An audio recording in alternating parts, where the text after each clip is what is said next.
સુખદેવજી મહારાજ વ્યાસજીના આશ્રમમાં આવ્યા છે, પોતાના પિતાને પગે લાગ્યા છે, પિતાએ પોતાના પુત્રને હૃદય સરસો ચાપ્યો છે અને સુખદેવજીએ કહ્યું છે કે આ જે બ્રાહ્મણ પુત્રો જે શ્લોક ગાઈ રહ્યા હતા ને એ શ્લોક મારે સાંભળવા છે, મારે શીખવા છે. અને ત્યારે વ્યાસજીએ કહ્યું છે કે બેટા તું મારો પુત્ર છે, હું તારો પિતા છું અને આ ભાગવતજી છે એ તને મારે શીખવવાની છે, સમજાવવાની છે, ભણાવવાની છે. અહીંયા સુખદેવજી મહારાજને ભાગવતજી ભણાવી રહ્યા છે. વ્યાસજી એમની સાથે જ સુતજી મહારાજ જે આપણી કથા કરી રહ્યા છે તેમણે પણ આ કથાને સાંભળી છે, ભણ્યા છે, ભાગવતજીનું જ્ઞાન લીધું છે. અને કહેવાય છે કે સુખદેવજીને એકવાર જનકપુરમાં મોકલવામાં આવ્યા હતા. જ્યારે ભાગવતજી વાંચી લીધું ને પૂરેપૂરું જ્ઞાન લીધું પછી એમને જનક રાજા પાસે મોકલવામાં આવ્યા એમની પરીક્ષા લેવા માટે. હા, તમે વિચાર કરો કે આપણા દેશના રાજાઓ વ્યાસ મુનિ પોતાના પુત્રને પરીક્ષા માટે જનક રાજા પાસે મોકલે, પોતાના પુત્રને સુખદેવજીને. એની કક્ષા શું હશે, એનું સાધુત્વ શું હશે રાજાનું? હા, એટલે આપણા સનાતન ધર્મના રાજર્ષિઓ થઈ ગયા, દેવર્ષિ, રાજર્ષિ.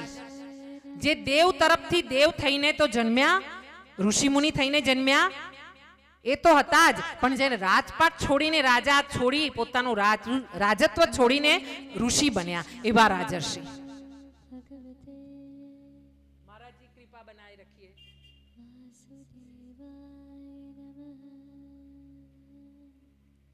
અહીંયા સુખદેવજીને આ બધી વાતો સમજાવવામાં આવી છે.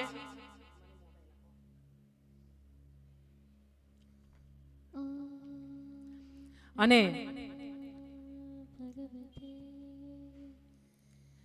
મહાભારતમાં અહીંયા ભાગવતજીમાં પ્રવેશ થયો છે.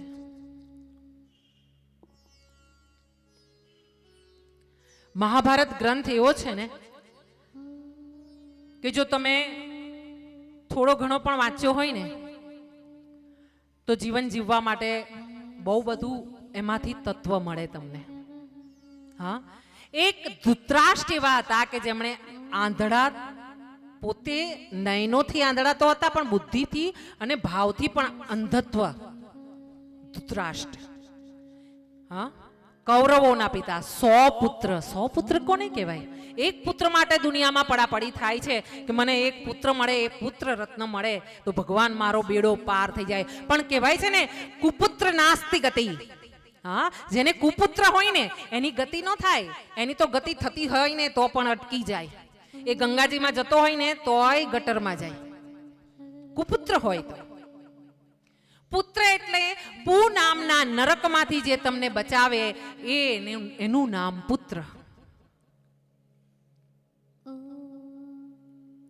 અહીંયા